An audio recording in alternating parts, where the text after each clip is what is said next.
आत्मीय भाइयों और बहनों, आपको पुस्तक युग की मांग प्रतिभा परिष्कार भाग 2, लेखक श्री राम शर्मा आचार्य, क्रांतिधर्मी युग साहित्य केडी 4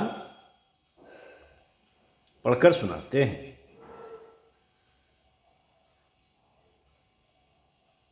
जीवनी शक्ति की दृश्य चमत्कारियां। दृश्य जीवनी शक्ति की दृश्य चमत्कृतियां। आइए सुनते हैं। साथियों, मोटर का ढांचा लोहे का बना होता है। उसके पहिए में रबड़, सीटों पर रेगजीन, खिड़कियों में कांच आदि लगे होते हैं। यह बात सही होते हुए भी उसका दौड़ना, मुड़ना, पीछे हटना आदि उस अग्नि पर, विद्युत शक्ति पर निर्भर रहता है जो पेट्रोल, बैटरी, डायनमो आदि के माध्यम से बनती है। उसकी भाग दौड़ आदि में भी वही निमित्त कारण बनती है। पेट्रोल चुक जाए, बैटरी फ्यूज हो जाए तो समझना चाहिए कि वह आकार में ज्यों की त्यों होते हुए भी हरकत में नहीं आ सकेगी। शरीर संरचना भी मोटर सदृश ही है। देखने में वह हाड़, मांस, रक्त, त्वचा आदि की बनी प्रतीत होती है, पर उसकी बाहरी और भीतरी हलचलें प्राण विद्युत पर निर्भर रहती हैं। प्राण के तिरोहित हो जाने पर अच्छा खासा मोटा तगड़ा शरीर भी देखते देखते निर्जीव हो जाता है। धड़कन बंद हो जाने पर तत्काल मृत्यु हो जाती है। और कुछ समय पहले तक जो शरीर प्रबल पुरुषार्थ दिखा रहा था, उसे जलाने या गाड़ने की आवश्यकता अनुभव की जाती है। उसकी अंत्येष्टि न की जाए तो थोड़े ही समय में वह अपने आप सड़ने और नष्ट होने का उपक्रम अपना लेता है। जो गिद्ध, चील, श्वान, श्रृंगाल जीवित व्यक्ति से सर्वथा दूर रहते थे, वे गंध पाते ही दौड़ पड़ते हैं और लाश को तेजी से उदरस्थ कर जाते हैं। शरीर में बाहर से तो उसके हाथ, पैर, नाक, कान आदि काम करते दिखाई पड़ते हैं, पर वस्तुतः जीवन आंतरिक ऊर्जा पर निर्भर रहता है। अदृश्य ऊर्जा जीवनी शक्ति, चेतना, प्राण, विद्युत आदि नामों से जानी जाती है। वही जीवन की संचालिका और विभिन्न हलचलों की अधिष्ठात्री है। स्वास्थ्य, संतुलन और पुरुषार्थ, पराक्रम इसी पर निर्भर रहते हैं। वह बड़ी चढ़ी हो तो व्यक्ति एक से बढ़कर एक पराक्रम दिखा पाता है, परंतु यदि उसमें दुर्बलता, न्यूनता अथवा विकृति बढ़ने लगे तो वह शारीरिक ही नहीं, मानसिक रोग भी व्यक्ति को देखते देखते धर दबोचते हैं। चिकित्सक रोग निवारण या दुर्बलता शमन के लिए अपने अपने ढंग से निदान और उपचार करते हैं। वैद्य वात, पित्त, कफ को असंतुलन का कारण बताते हैं और हकीम उसको आदि, बादी, खादी, प्रकृति के नाम से पुकारते हैं। होम्योपैथी में विष का निवारण करते हैं। बायोकेमिक वाले अमुक लवणों की कमी को प्रधान कारण मानते हैं। क्रोमोपैथी में रंगों का असंतुलन मूल कारण है। एलोपैथी वाले विषाणुओं का आक्रमण बताते हैं। उपचार भी निदान के अनुरूप मारक या शामक औषधियों द्वारा किया जाता है। परिणाम तत्काल जादुई चमत्कार दिखाने के अतिरिक्त और कुछ होता नहीं। इन दिनों प्रशिक्षित चिकित्सकों की भी बाढ़ आ रही है। अनुभव की दुहाई देने वाले अनगढ़ उपचारकों का तो कहना ही क्या। साथियों, सरकारी अस्पताल, प्राइवेट क्लिनिक, दवाखाने अन्य उद्योगों की तुलना में अधिक तेजी से खुल रहे हैं। साथ ही रोगियों की संख्या इतनी तेजी से बढ़ रही है मानो अब दुनिया में सर्वथा निरोग कहे जा सकने वाले व्यक्ति रह ही न गए हों। प्रश्न है,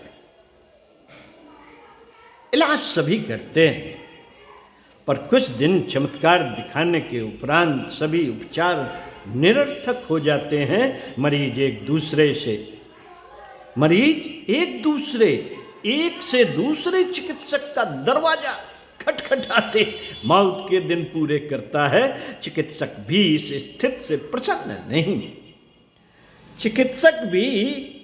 स्थिति से प्रसन्न नहीं।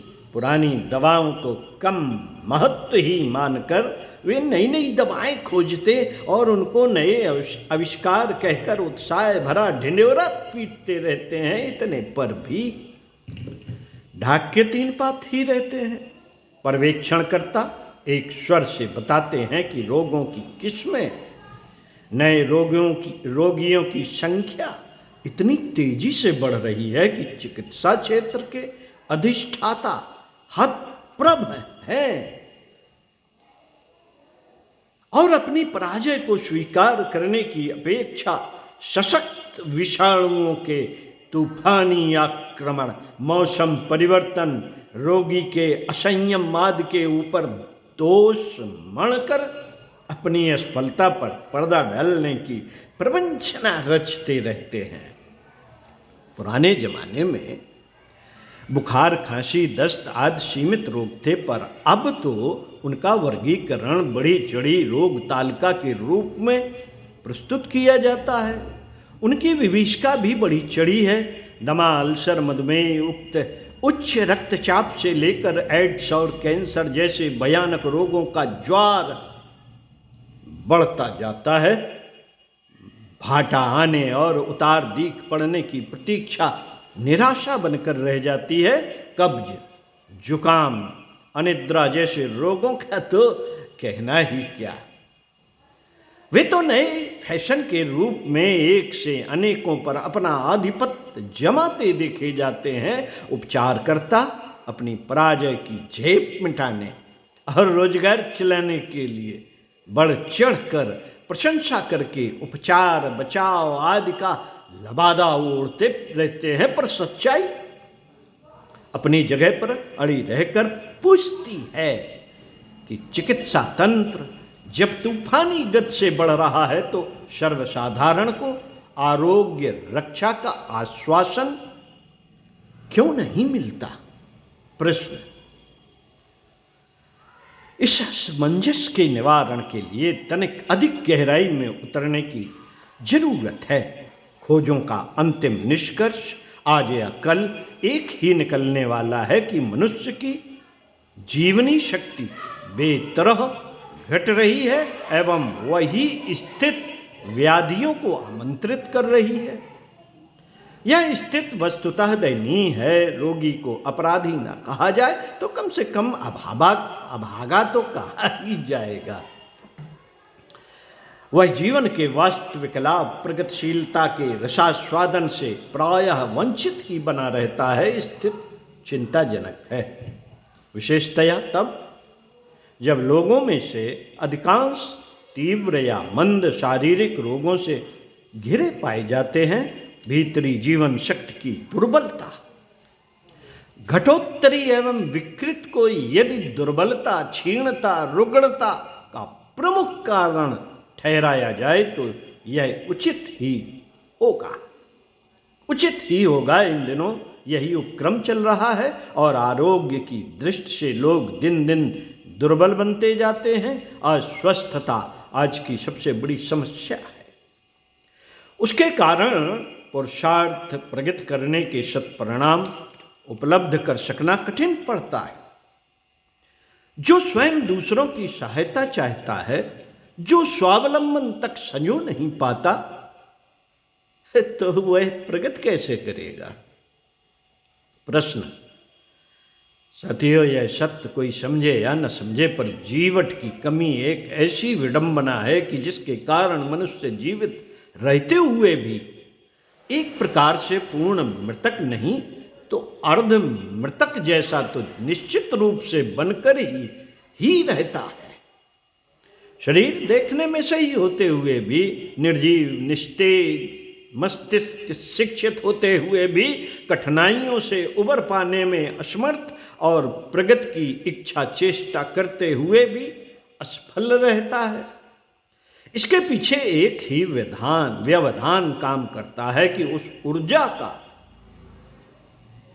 अनुपात एवं स्तर घटा हुआ रहता है जो प्रसन्नता, प्रफुल्लता, समर्थता और सफलता की जन्मदात्री है। शरीर की कमजोरी, बीमारी, निराशा, उद्विग्नता के प्रत्यक्ष कारण जो भी हो, पर वास्तविकता यह है कि जीवट घट जाने की ही यह समस्त परिणतियां हैं। जब तक मूल कारण को समझा और उसका निराकरण न किया जाएगा, तब तक शरीर क्षेत्र की दुर्बलता से लेकर मानसिक खिन्नता, विपन्नता तक से छुटकारा पा सकना संभव न हो सकेगा।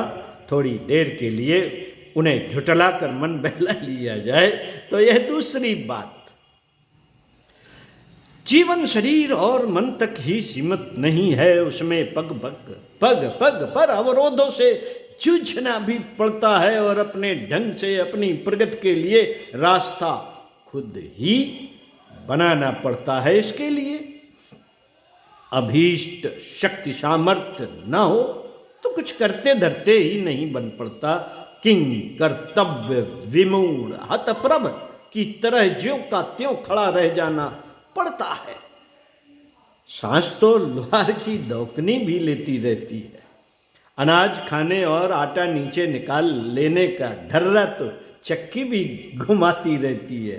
कोल्हू का बैल भी किसी प्रकार पिलने और पेलने में लगा रहता है। साथियों, भूत पलीत मरघट में रहकर एकाकी डरने डराने का जाल जंजाल बुनते रहते हैं, पर यह सब मनुष्य जैसे असाधारण शक्ति संपन्न सृष्टि का मुकुटमणि कहलाने वालों को शोभा नहीं देता। उसे कुछ ऐसा करना चाहिए जिसके साथ उठने और उठाने की, बढ़ने और बढ़ाने की प्रक्रिया जुड़ी हो, जिसे अनुकरणीय और अभिनंदनीय होने का सुयोग, सौभाग्य और सम्मान मिल सके। पर ऐसी प्रगतिशीलता किसी भी क्षेत्र में मिल तभी सकती है जब आंतरिक ऊर्जा साथ दे। जीवट की परिणति ओजस, तेजस और वर्चस्व में हो और उनके विकसित होने की व्यवस्था बन पड़े। मानवीय सत्ता के 3 पक्ष। मित्रों, मानवीय सत्ता के 3 पक्ष हैं: शरीर, मस्तिष्क और अंतःकरण। 3 पक्ष। इन्हीं को स्थूल, सूक्ष्म और कारण शरीर कहते हैं। इनमें काम करने वाली जीवट को ही प्राणाग्नि, लोगोस, बायो इलेक्ट्रिसिटी, जीवनी शक्ति, विद्युत चेतना आदि नामों से जाना जाता है। यही क्रमशः ओजस, तेजस और वर्चस कहलाते हैं। उनका सामान्य संतुलन आरोग्य के नाम से जाना जाता है। इसे सही स्थिति में रखे रखना ही स्वास्थ्य रक्षा, समर्थता, बलिष्ठता आदि नामों से जाना जाता है। आंतरिक स्तर पर उसका सुनियोजन ही प्रतिभा के रूप में प्रकट होता है। प्रतिभा के रूप में प्रकट होता है। इसे गिरा देना, संभाले रखना या प्रखर बनाना पूर्णतया मनुष्य के अपने हाथ में है। यह प्रक्रिया किसी बाहरी सहायता पर निर्भर नहीं होती। भाग्य, अनुवांशिकी, शाप या वरदान इसमें हस्तक्षेप नहीं कर पाते। पिछला कर्म आज के भाग्य के रूप में सुख दुख भर दे सकता है। पिछला कर्म आज के भाग्य के रूप में सुख दुख भर दे सकता है। प्रतिभावान दुख को भी विकास का आधार बना लेते हैं तथा प्रमादी सुख को भी पतन का कारण बना लेते हैं। जीवट प्राणाग्नि के विकास की प्रक्रिया हर स्थिति में चलती रह सकती है। आरोग्य का उद्गम यही है।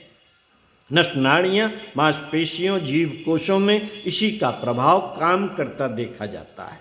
रोग निरोधक शक्ति यही है। इसी को टॉनिक के समतुल्य वर्धक बलवर्धक स्थिति में देखा जाता है। मस्तिष्क में बुद्धिमत्ता, दूरदर्शिता, सूक्ष्म निरीक्षण क्षमता इसी के चमत्कार है। वरिष्ठों, साहसियों, वैज्ञानिकों, कलाकारों एवं विशिष्ट जनों में इसी शक्ति को काम करते देखा जा सकता है। अंतःकरण में भाव संवेदनाओं के रूप में भी इसी को देखा जाता है। करुणा, सहिष्णुता और आदर्शवादी सराहनीय कृत्यों में इसी की गरिमा का परिचय मिलता है। यह शरीर में कम मात्रा में हो तो समझना चाहिए कि व्यक्ति आए दिन बीमार पड़ेगा और अशक्तता से घिरा हुआ, अपने आप को दुर्बल, पीड़ित एवं आदि व्याधियों से घिरी स्थिति में अनुभव करता और कराहता रहेगा। मस्तिष्क में इसका अनुपात कम हो तो उसे अस्त व्यस्त, अनगढ़, असभ्य, अर्ध विक्षिप्त, हल्के स्तर का समझा जाएगा। औंधे सीधे स्वभाव के कारण वह गलतियों, गलतफहमियों का शिकार रहेगा। ऐसा कुछ करते कहते देखा जाएगा जो सभ्य जनों को शोभा नहीं देता।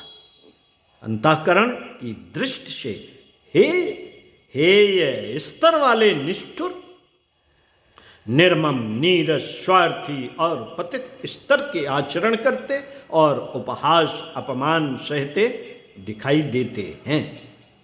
जिनमें यह प्राण संपदा जितनी कम है उन्हें उसी अनुपात में दीनहीन, पिछड़ा, दरिद्री एवं अभावग्रस्त माना जाता है। इसे दुर्भाग्य ही कहना चाहिए कि हम प्रत्यक्ष कलेवर को देखते हैं, उसके पीछे काम करने वाली अदृश्य सामर्थ्य का न मूल्यांकन कर पाते हैं और न महत्व ही समझ पाते हैं। मांसपेशियों की पुष्टाई देखी जाती है, पर यह भुला दिया जाता है कि बिजली ही वह शक्तिपुंज है जो अनेक उपकरणों को चलाती और जलाती है। बिजली की धारा न बह रही हो तो बल्ब, पंखे, हीटर, कूलर आदि कितने ही सुंदर या महंगे क्यों ना हो, वे अपना काम ठीक प्रकार से नहीं कर सकते। इसी प्रकार जीवट की संजीवनी के कम पड़ जाने पर शरीर, मन, अंतःकरण सभी गड़बड़ा जाते हैं। विशेषतया स्वास्थ्य तो चौपट हो ही जाता है, जैसा कि आजकल सर्वत्र दिखाई पड़ता है। साथियों, जीवनी शक्ति की दृश्य चमत्कृतियाँ आपको पढ़कर सुनाई, समझ में तो आई होगा कि एक चेतना है जो पूरे शरीर को संचालित करती रहती है, चलाती रहती है। उसमें उत्साह है, उमंग, उल्लास जैसी तत्परता बहती रहती है। लेकिन यदि यह ऊर्जा का प्रवाह कम हो जाए तो वो हमारे खान पान, चिंतन और व्यवहार में गड़बड़ी आने से होता है। साथियों, अपने चिंतन को, अपने आहार विहार को हमें सात्विक करना पड़ेगा। मन को सात्विक बनाने के लिए ध्यान की प्रक्रिया से भी गुजरते रहना पड़ेगा, तभी सब काम बनेगा। चलिए अगले वीडियो में आपसे मिलते हैं पुनः इसी पुस्तक से।